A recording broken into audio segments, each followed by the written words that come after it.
sanct, meaning holy, comes from the Latin word sanctus. Thus, sanctity means holiness. In ancient Greece, a spot could be sanctified, or made holy, by a group of priests who carried out a solemn ritual. These might be spots where fumes arose from a crack in the earth or where a spring of clear water flowed out of the ground, and a temple might be built there for worship of a god. Sanction, to give approval to. The bill's opponents claimed that removing criminal penalties for drug possession would amount to sanctioning drug use. Sanction originally meant make holy or give official church approval to.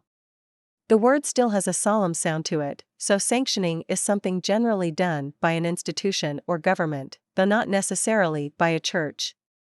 So a college may sanction, or give its blessing to, the use of office space by a gay organization, or a hot rod association may sanction 2 new tracks for official races.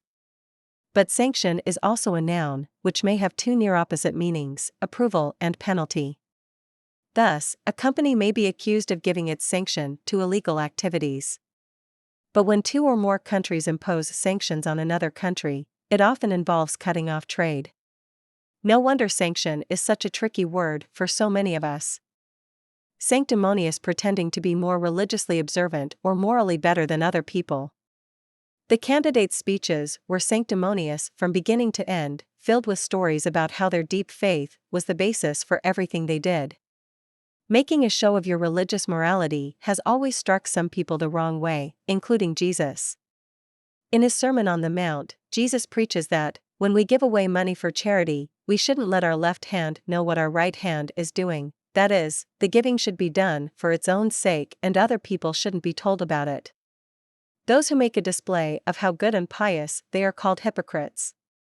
But sanctimony, or sanctimoniousness, has often been a good strategy for American politicians, many of whom have found it a great way to win votes. Sacrosanct, 1. Most sacred or holy. 2. Treated as if holy and therefore immune from criticism or disturbance of any kind.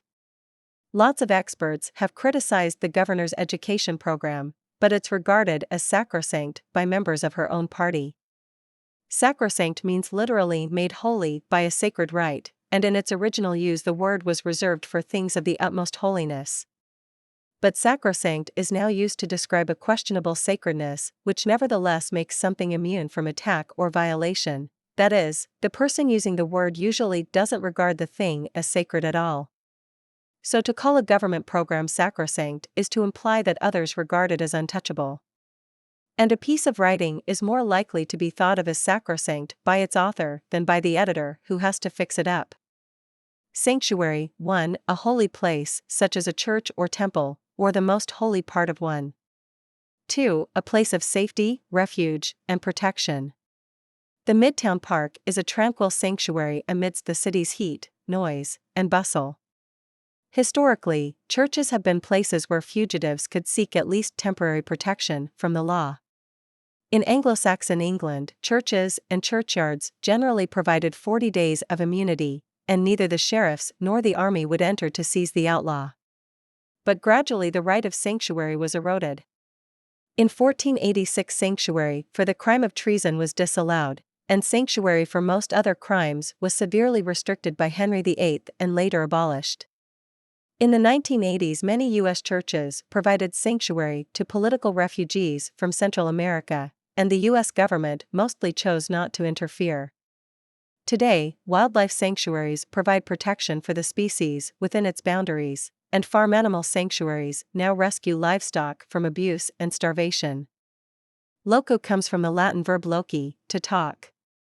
An eloquent preacher speaks fluently, forcefully, and expressively.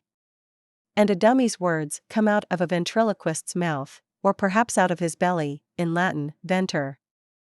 Colloquium, a conference in which various speakers take turns lecturing on a subject and then answering questions about it. There's a colloquium at Yale on Noah Webster in September, where she's scheduled to deliver a paper. A colloquy is a conversation, and especially an important, high-level discussion. Colloquy and colloquium once meant the same thing, though today colloquium always refers to a conference. Because of its old conversation meaning, however, a colloquium is a type of conference with important question and answer periods. Soliloquy, a dramatic speech that represents a series of unspoken thoughts. Film characters never have on-screen soliloquies, though they may tell us their thoughts in a voiceover. Since solus means alone in Latin, soliloquies take place when a character is alone on stage, or may be spotlighted off to one side of a dark stage. Novels have no trouble in expressing to the reader a character's personal thoughts, but such expression is less natural to stage drama. The soliloquies of Shakespeare, in Hamlet, To Be or Not to Be, Macbeth, Tomorrow and Tomorrow and Tomorrow, Romeo and Juliet, But Soft, What Light from Yonder Window Breaks, etc., are the most famous, but modern playwrights such as Tennessee Williams, Arthur Miller, and Sam Shepard have also employed them. Colloquial, conversational, in style. The author, though obviously a professional writer, uses a colloquial style in this new book. Since colloquy means basically conversation, colloquial language is the language almost all of us speak. It uses contractions, can't, it's, they've, possibly some slang, lots of short words, and not many long ones. But our language usually changes when we write, becoming more formal and sometimes even literary. Except in emails and text messages, many people never write a contraction or use the word I, and avoid informal words completely. But colloquial language isn't necessarily bad in writing, and it's sometimes more appropriate than the alternative. Loquacious, apt to talk too much, talkative. She had hoped to read quietly on the plane, but the loquacious salesman in the next seat made it nearly impossible. A loquacious speaker can leave a big audience stifling its yawns after the first 45 minutes, and the loquaciousness of a dinner guest can keep everyone else from getting a word in edgewise. Loquacious letters used to go on for pages, and a loquacious author might produce a 1,200-page novel. Lincoln's brief 269-word Gettysburg Address was delivered after a 2-hour, 13,000-word speech by America's most famous orator, a windbag of loquacity.